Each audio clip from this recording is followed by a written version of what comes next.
Welcome back of the building of the Artesania Latina hermione, and now that the hull is completely planked, it is time to try and fair it to get it nice and smooth and eliminate all the bumps created by the planking.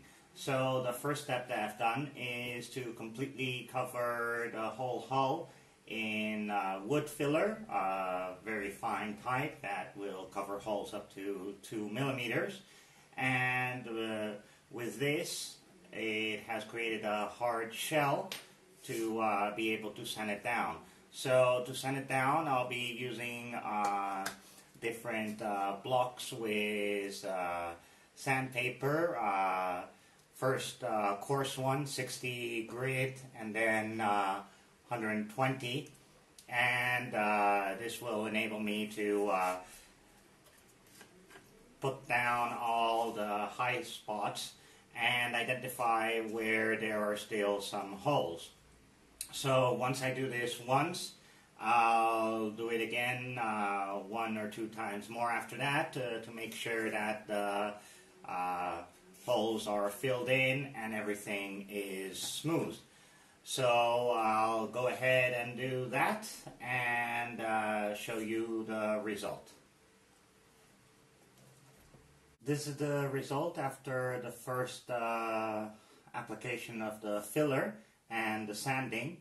What this has enabled me to do is to see where all the main high spots and low spots are still located, and gaps between some of the planks. So now it's a matter of applying more coats of filler, but in this case more localized. What I've gone ahead is just gone ahead and marked with a pencil all the areas that have to be touched up. The main one to be touched up is right here where the planks curve and end. There's a slight dip, so I have to add that, and as well right at the transom, which needs a little bit more sanding to make it rounder and the transition a bit more fluid. So with those areas in mind, I'll keep on adding layers and sanding them down until I can get it all smooth. What I've also done is started to sand down the edges at the front and at the back to help the transition between the keel and the hull later on. So when I've added a couple more coats, I'll get back to you. This is the result after a couple of coats of filler more, and to sand them down, this time what I've used is sponge with sandpaper, and this has enabled me to keep the original lines, but getting rid of the indents where most of the filler has remained. There is still some work to do, but the main parts, which was back here and in the corner, the holes have been filled in. So before going on, what I'm going to do is skip a couple of steps from the instructions and finish off the planking at the top. The planking says to do this after everything is painted and the inside is finished on the lower floor, and also the first deck is on. But to keep the lines and to be able to fill it in all at the same time, I'm just going to go ahead and do it now. I don't see a reason that I should wait to do all that and then add the parts. So to do that, what I've done is I've cut out a couple of pieces, and I'll start by adding the front parts first. All that has to be done is to add one more row of planks up front, then another row of planks here, and just a little piece of plank back here to square off this last section. So first I'll add these, and then I'll measure and create the lines that are necessary according to the measurements in the instructions. So when it's glued on, I'll be back.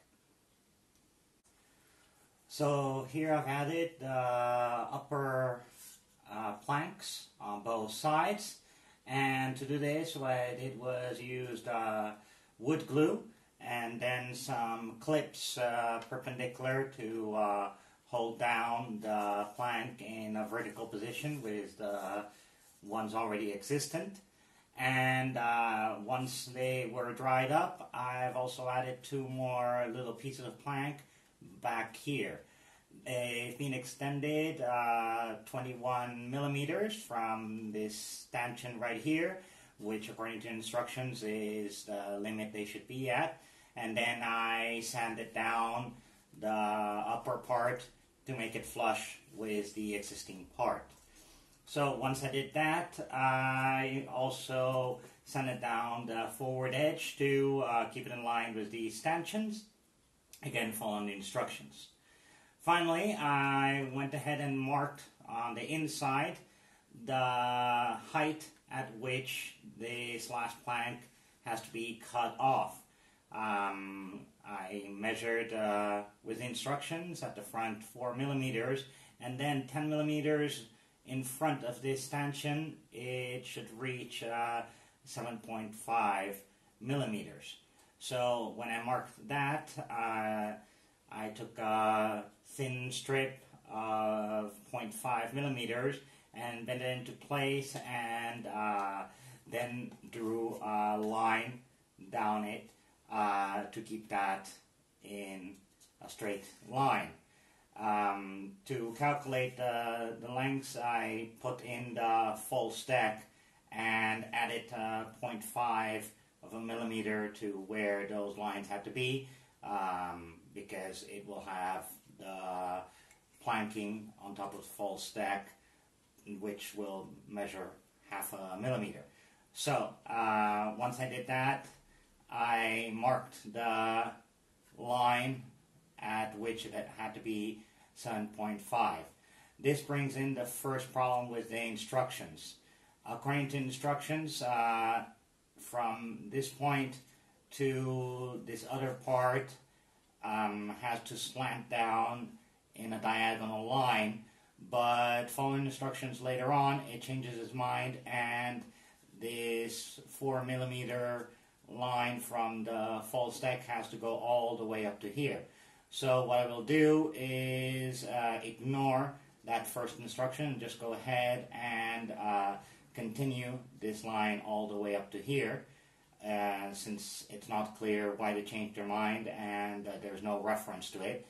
But this is important because there will be other parts that will be attached in reference to that line later on. So what I will do now is, using a heavy-duty X-Acto blade and thick sandpaper, I will just trim down and sand down up to this line and cut this straight down. This part should be only 4 millimeters, but due to the fact that the stanchion is there, I still can't do it. So I will keep it that height until after putting the deck on and it's time to cut off these stanchions. So I'll go ahead and do that, and I'll show the result.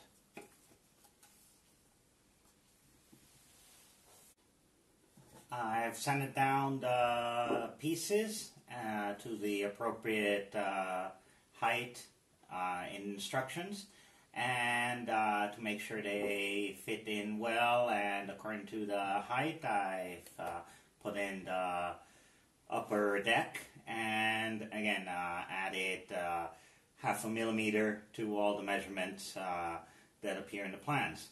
And now it's time to add the 2 front ones, and this also has a problem from the instructions. The original instructions, when finishing off the top, said to finish the planking and to cut it down to the level right underneath the deck. And this means that there is a little gap the width of the gap of the deck. According to instructions, what has to be done is to add 2 pieces on each side here, of which are 2 millimeters high on top of the deck. But this is impossible since there is this gap right here.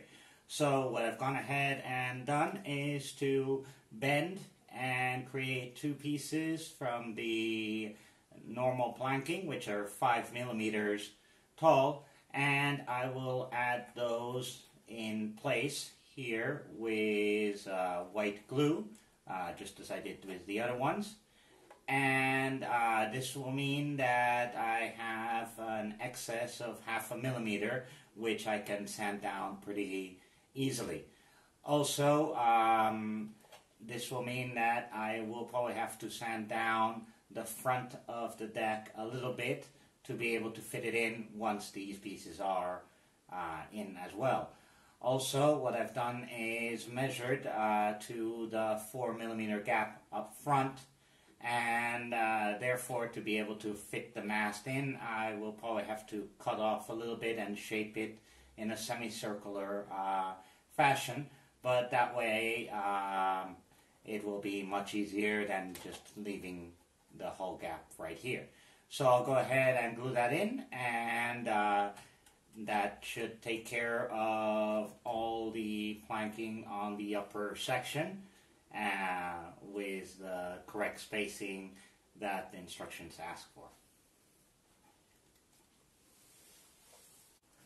So all the upper part of the railing is now finished. I've added some filler to the top to hide the joints, and with all that done, all that has to be done now is to add the keel. So the order to add the keel, I think the best is to start by the front and then add the 3 middle pieces, and finally the part at the stern. The option for this is that, according to instructions, these 3 middle parts are slightly longer than needed, so some of it will exceed the join with the stern, and the same with the stern, it'll be slightly longer. So I think that the easiest is just to add them, file down the excess, and then add the stern and file that, and that will finish this part. To glue this in, it's pretty simple. It's just with some white glue in the groove, and when that is dry, it should all be set. This is the result after having added the 5 pieces of the keel. In the end, these 3 pieces line up perfectly to the edge of the false keel inside back here, so there was no need to sand it down. But the stern part did exceed a little bit, like 1 or 2 millimeters, so what I went ahead is just sanded it down flush in line with the rest of the keel. Where the joins are, there are slight gaps, and between the keel and the planks around the middle, there's also a bit of a gap. So what I'm going to do to fill that in, I'm going to use plastic putty for plastic models, and just fill in the small gap and make it flush, make the keel flush with the planking. Once I do that, I'm going to spray on a layer of primer to see where there are still holes and dips in the hull, and if that is the case, I'll go ahead and fill them in with a little bit more wood filler and sanding it smooth. And when that is done, I'll give it another coat of primer and keep on doing that until everything is smooth. So with that, this is done until now, and when I fill in the gaps and put in the coat of primer, I'll show you the results. This is the result after 4 layers of primer and filler. I had to do it 4 times over because although it seemed like the hull still had a number of dents where the planking had not been laid down completely flat. So what I did was add the primer and then the filler, sanded it down, primed it again, and where I saw holes I went ahead, added more filler and sprayed it again, a total of 4 times. The last time I also added the 2 stern metal pieces back here. The instructions say to add them on much later on when the model is almost finished, but I've gone ahead and added them now because there was a gap between the piece and the wooden hull. So this way I've gone ahead and added some of the plastic putty to cover that hole in, and then primed over it the last time, and this way it seems more integrated into the model. To avoid that the overspray from the primer affected the lower deck, I went ahead and used the upper deck and with masking tape covered everything up, including the gun ports and the rear windows, and this seemed to have helped to avoid the overspray. I will now just take off everything, and this leaves the model ready for the next step, which will be working on the lower deck and all the cannons and everything that go in there. But for the time being, this is the result of the model. What I've also gone ahead and done is I've put together the stand. They were just the 4 pieces, and the problem was that they were slightly bent because of where the piece in which it came was bowed. So what I did was, especially these 2 pieces, I just put them in water for about 15-20 minutes, and then with an ironing board I went ahead and pressed on one side and made it straight, and it seems to have worked. I've also protected the edges with some masking tape, so that way I can leave the model on it and not ruin the primer, and this way I can work on it from here in the future. So this is the result until now, and hope to see you in the next stage. For the time being, this is it.